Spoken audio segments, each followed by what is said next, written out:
Home science to the point YouTube channel में आप सभी का स्वागत है। 10th क्लास की वीडियो नंबर 3 में बजट के प्रकार पढ़ेंगे। इससे पहले की वीडियो में हमने बजट का अर्थ तथा उद्देश्य पढ़े थे। यदि आपका छूट गया है तो चैनल के होम पेज पर जाकर आप वहां से वीडियो देख सकते हैं। तो चलिए शुरू करते हैं। बजट के प्रकार। बजट 3 प्रकार का होता है। संतुलित बजट, नंबर 2 घाटे का बजट, नंबर 3 बचत का बजट। पहला है संतुलित बजट। संतुलित बजट उस बजट को कहा जाता है जिसमें व्यय आय के बराबर होता है, यानी कि पारिवारिक खर्चों को पूरा करने के लिए व्यक्ति को ना तो कर्ज लेना पड़ता है और ना ही वह भविष्य के लिए कुछ बचा पाता है। उसकी जितनी आमदनी होती है व्यय भी लगभग उतना ही होता है। इसको हम इस तरीके से समझ सकते हैं कि व्यक्ति की जितनी आय है और जितना व्यय है वह दोनों बराबर होता है। व्यक्ति जितना कमाता है उतना ही उसका खर्चा हो जाता है। उसके पास सेविंग्स नहीं बचती हैं, उसके पास भविष्य के लिए कुछ भी बचत नहीं हो पाती है। इस प्रकार के बजट का परिवार की आर्थिक स्थिति पर कोई बुरा प्रभाव नहीं पड़ता है। अगला बजट है घाटे का बजट। यह वह बजट है जिसमें व्यक्ति की आमदनी कम होती है, आय कम होती है और व्यय उससे अधिक होता है। उसको अपने अतिरिक्त खर्चों को पूरा करने के लिए कर्ज लेना पड़ता है और उसकी जितनी भी सेविंग्स होती है वो सारी खर्च हो जाती है। इस प्रकार के बजट से व्यक्ति की आर्थिक स्थिति, परिवार की आर्थिक स्थिति पर पूरा प्रभाव पड़ता है और उसकी आर्थिक स्थिति और गिरती चली जाती है। तो इसको इस तरीके से समझ सकते हैं कि व्यक्ति की जितनी आय है उससे अधिक उसका व्यय है। आय से अधिक उसकी व्यय होता है तो उसको घाटे का बजट कहते हैं। अगला बजट है बचत का बजट। इस प्रकार के बजट में आवश्यकताओं की पूर्ति करने के बाद भी भविष्य के लिए कुछ बचत रखी जाती है। ये एक उत्तम बजट होता है। इसको आदर्श बजट भी कहते हैं। इस बजट में क्या होता है कि जितनी आय है उससे व्यय कम रखते हैं। व्यय कम होता है और उसके बाद भी बचत हो जाती है, तो इसको आदर्श बजट भी कहते हैं। अर्थशास्त्रियों के अनुसार बचत का बजट उत्तम पारिवारिक बजट कहलाता है। इससे परिवार की आर्थिक स्थिति सुदृढ़ रहती है, तो ये सबसे अच्छा बजट होता है। तो इस प्रकार आदर्श बजट किसे कहते हैं? बचत के बजट को। बजट की मुख्य मदें। पहली है भोजन। बजट निर्माण की सबसे महत्वपूर्ण मद है ये भोजन, क्योंकि परिवार किसी भी स्तर का क्यों ना हो उसकी आमदनी का एक बहुत बड़ा भाग भोजन की आवश्यकता पर व्यय करना होता है। क्योंकि मानव जीवन की ये मूलभूत आवश्यकता है, भोजन बहुत ज़रूरी है। परिवार के सदस्यों के उचित विकास के लिए स्वास्थ्यवर्धक और पौष्टिक भोजन बनाना प्रत्येक गृहिणी का एक प्रमुख कर्तव्य है। एक कुशल गृहिणी वही है जो कम से कम धन व्यय करके परिवार को पौष्टिक भोजन प्रदान करे। तो इस मुख्य मद पर अवश्य ध्यान देना चाहिए कि कम आय में अधिक पौष्टिक भोजन कैसे मिल पाएगा। अगला है वस्त्र। व्यक्ति की आवश्यकता में भोजन की आवश्यकता के बाद मुख्य मद जो है वस्त्र है, क्योंकि दूसरे शब्दों में कह सकते हैं कि व्यक्ति की अनिवार्य आवश्यकताओं में एक महत्वपूर्ण आवश्यकता वस्त्रों की होती है। उसे भोजन के बाद अपनी आय का एक बहुत बड़ा खर्चा वस्त्रों पर भी करना पड़ता है। गृहिणी को मौसम के अनुसार परिवार के सदस्यों के लिए सस्ते व टिकाऊ वस्त्र खरीदने चाहिए। अगली मद है आवास। अगर परिवार के पास अपना निजी आवास है तो आय का उतना भाग उसे आवास पर खर्च नहीं करना पड़ता जितना कि किराए पे रहने वाले लोगों को, क्योंकि जो किराए पे रहते हैं तो उनको अपनी आय का एक बहुत बड़ा हिस्सा किराए के रूप में खर्च करना पड़ता है। लेकिन वहीं पर निजी आवास जिनका अपना खुद का मकान है उनको आवास के अपने घर का टैक्स देना, मरम्मत करवाना, इन सब चीज़ों पर भी व्यय करना पड़ता है। अगली मद है शिक्षा एवं स्वास्थ्य। शिक्षा, कॉपी किताबों, स्कूल की फीस, पत्र पत्रिकाओं और समाचार पत्रों पर, इन सब चीज़ों पर भी खर्चा करना पड़ता है। दवाइयाँ, कोई बीमार है यदि घर पर तो उसकी दवाई आनी है, तो इन सब पर भी सभी परिवारों को कुछ ना कुछ खर्च करना पड़ता है अपनी व्यय का, तो इस मद में भी व्यय करना होता है। इसको भी बजट में सम्मिलित किया जाता है।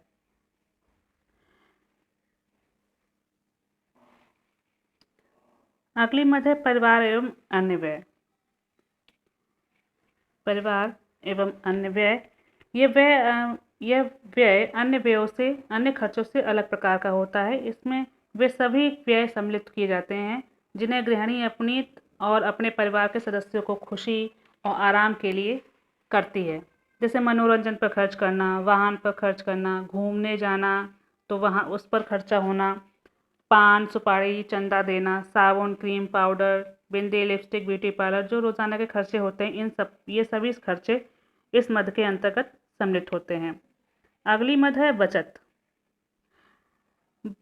बचत क्या होता है कि आकस्मिक जो खर्चा कर जितनी आय है उसमें से व्यय करने के बाद, व्यय घटाने के बाद जो बचता है वो बचत कहलाता है।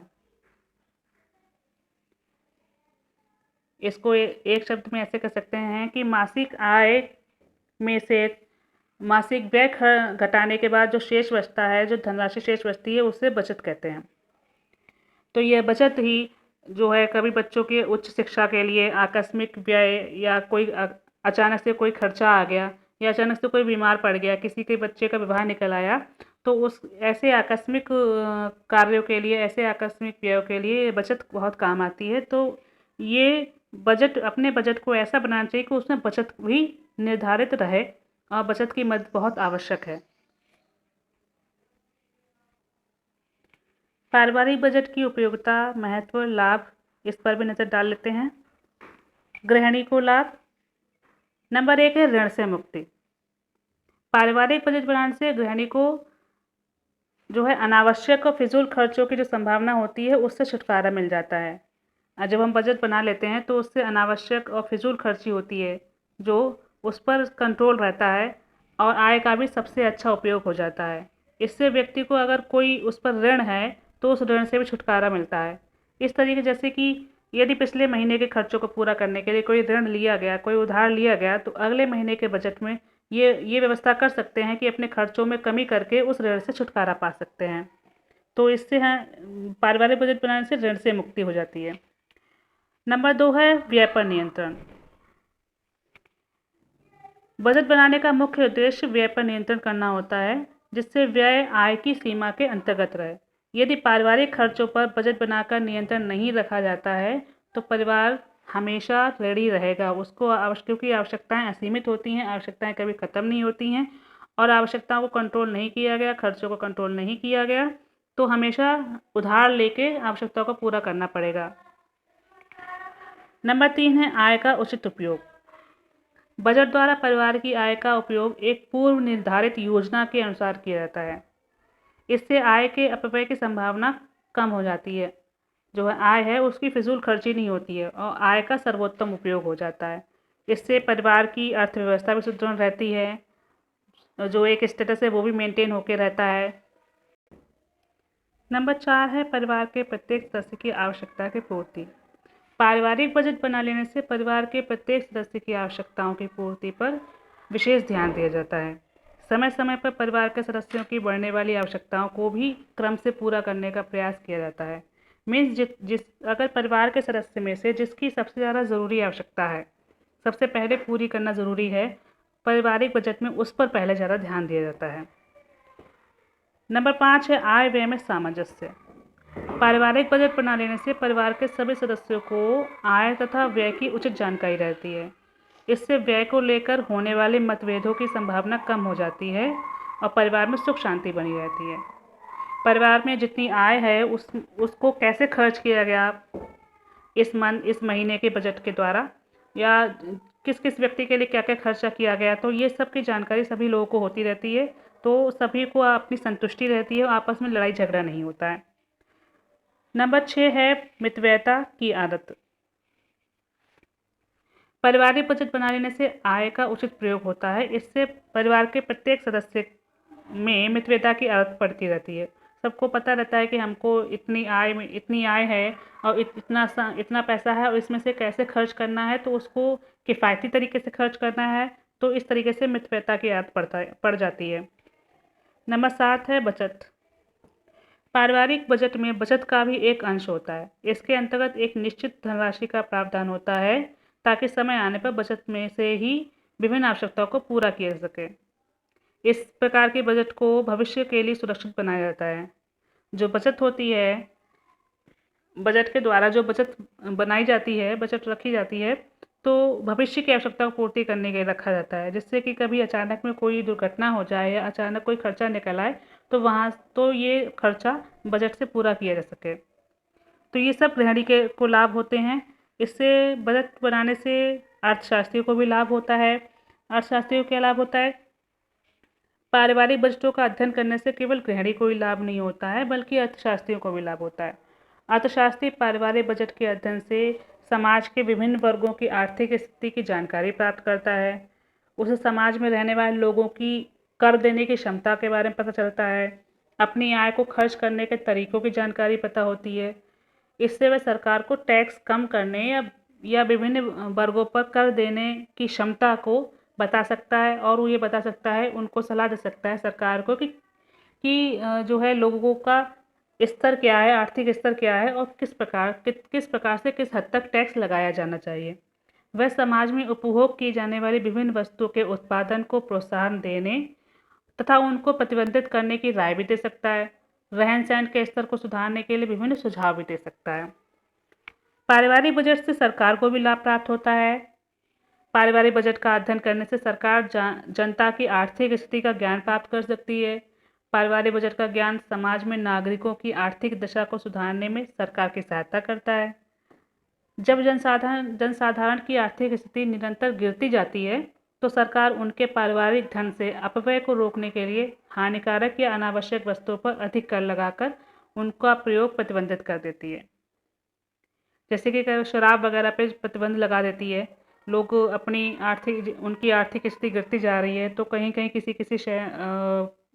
प्रदेशों में वहाँ की प्रदेशी सरकार ने शराब पर प्रतिबंध लगा दिया है, क्योंकि वहाँ पर लोग गरीब होते जा रहे हैं।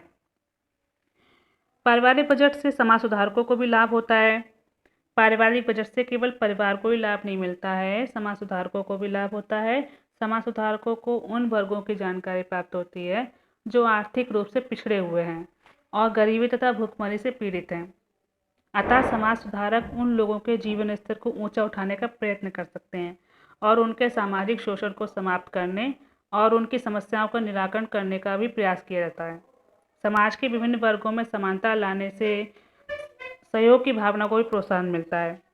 तो समाज सुधारकों को भी ये पारिवारिक बजट उपयोगी होता है, महत्वपूर्ण होता है और बहुत सी जानकारी देता है। बजट बनाते समय ध्यान देने योग्य बातें।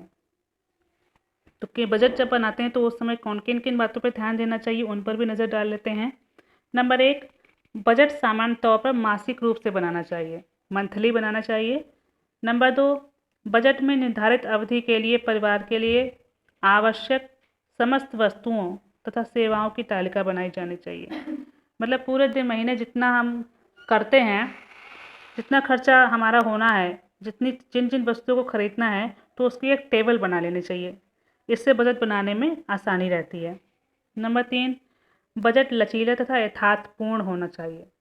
मतलब बजट जो है, बजट को इस तरीके से लचीला रखना चाहिए। लचीले से मतलब है कि अगर अचानक से कोई चेंजमेंट करना है बजट में, जो हमने पूरे महीने के लिए बजट बना रखा कि हम इस चीज़ पर, भोजन पर इतना खर्च करेंगे, कपड़ों पर ये इतना खर्च करेंगे, फीस पर इतना खर्च करेंगे, या और अन्य कोई बचत मनोरंजन पर ये खर्च करेंगे। यदि बीच में कुछ और भी खर्चा निकल आता है, तो उसके लिए भी हम थोड़ा सा उसको चेंज कर सकें अपने अकॉर्डिंग, तो ये लचीलापन भी होना चाहिए।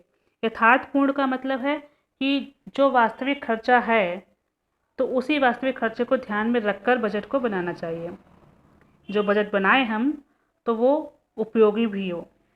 नंबर 4 है, निर्धारित अवधि में परिवार की कुल आय का एक निश्चित प्रतिशत आपातकालीन निधि तथा एक अन्य निश्चित प्रतिशत के रूप में सुरक्षित रखना चाहिए।